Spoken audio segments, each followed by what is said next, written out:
Bonjour, je suis David Malmans et je suis le fondateur des éditions Forge de Vulcain, qui sont une jeune maison qui fait surtout de la fiction, c'est-à-dire des romans, depuis 3 ans. Et en tant qu'éditeur, je suis membre de l'association professionnelle L'Autre Livre, qui est une association professionnelle qui a une dizaine d'années et qui rassemble près de 160 éditeurs indépendants, français et étrangers. Le grand moment de l'année pour nous, c'est le salon de l'autre livre, qui se tiendra cette année les 15, 16 et 17 novembre à Paris, à l'espace des Blancs Manteaux dans le 4e. Pour nous, c'est une grande vitrine pour montrer la diversité de l'édition indépendante. C'est la 11e édition de notre salon, qui est un salon qui est reconnu par les pouvoirs publics, notamment parce que c'est un salon qui permet à tous les éditeurs présents de montrer leur amour du livre et de l'artisanat de l'édition. Et donc cette passion, eh bien, elle finit par être reconnue et appréciée. Donc on est soutenu à la fois par la mairie du 4e, le CNL, Centre national du livre, par aussi la région Île-de-France.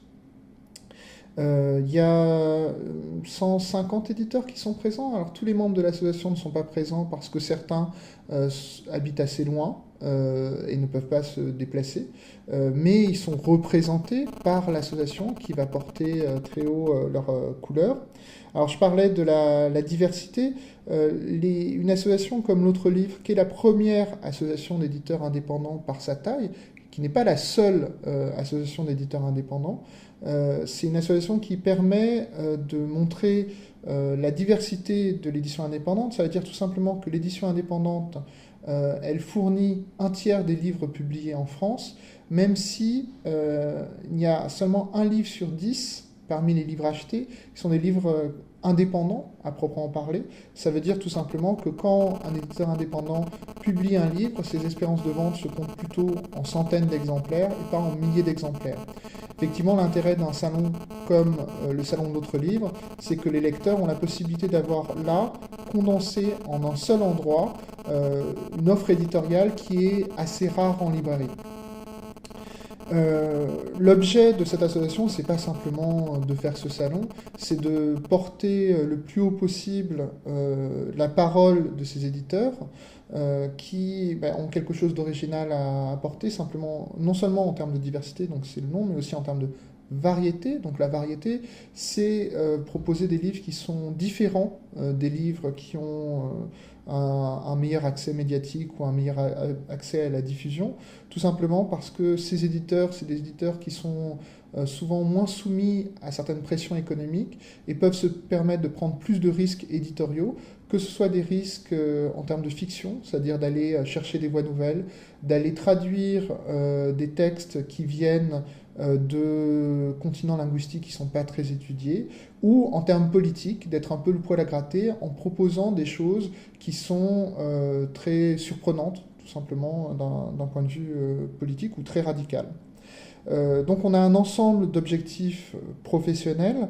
Le grand objectif professionnel, tout simplement, c'est de contribuer de la meilleure façon possible à ce que l'ensemble de l'écosystème du livre demeure un système vertueux et même devienne encore plus vertueux en renforçant la part des éditeurs indépendants au sein de l'édition française.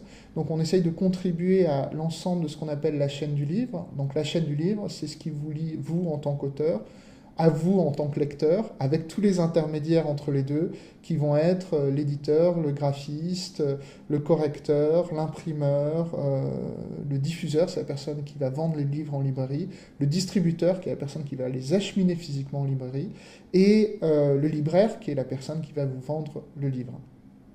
Alors on contribue à ça par nos réflexions, nos idées, nos retours d'expérience, parce que par exemple parmi nos éditeurs, il y en a qui ont un diffuseur et un distributeur, mais il y en a qui n'en ont pas. C'est-à-dire que c'est l'éditeur lui-même qui va voir les libraires, qui a une relation personnelle souvent très très riche avec eux. Alors le bénéfice, c'est que c'est une relation de qualité. Le défaut, c'est que c'est dur de rencontrer tous les libraires de France. Donc au sein de cette contribution à l'écosystème du livre, on a cette reconnaissance de certains pouvoirs publics. Mais c'est vrai qu'on n'a pas de lien privilégié avec les autres institutions professionnelles. Par exemple, on n'a pas de lien avec le syndicat national de l'édition. C'est pas véritablement une hostilité, mais c'est que on est dans des logiques économiques très très différentes. Et ce qui est bon pour le syndicat national de l'édition n'est pas nécessairement bon pour les petits éditeurs. Et indépendamment, ce qui nous intéresse, nous, ne va peut-être pas les intéresser. Même si je pense qu'au sein de tous les acteurs du livre, il y a comment dire, une identité de destin, au sens où nous, éditeurs indépendants, les risques qu'on prend nous permettent de faire émerger parfois des nouveaux textes et des nouveaux auteurs qui sont encore clandestins, secrets, fragiles aujourd'hui, mais qui dans quelques années seront des évidences. Et donc, si vous voulez découvrir des auteurs qui sont encore confidentiels aujourd'hui, mais qui demain seront imposés à tous les lycéens de France au baccalauréat, je vous donne rendez-vous les 15, 16 et 17 novembre à l'espace des Blancs-Manteaux à Paris pour découvrir le salon de l'autre livre et 140 éditeurs innovants et créatifs.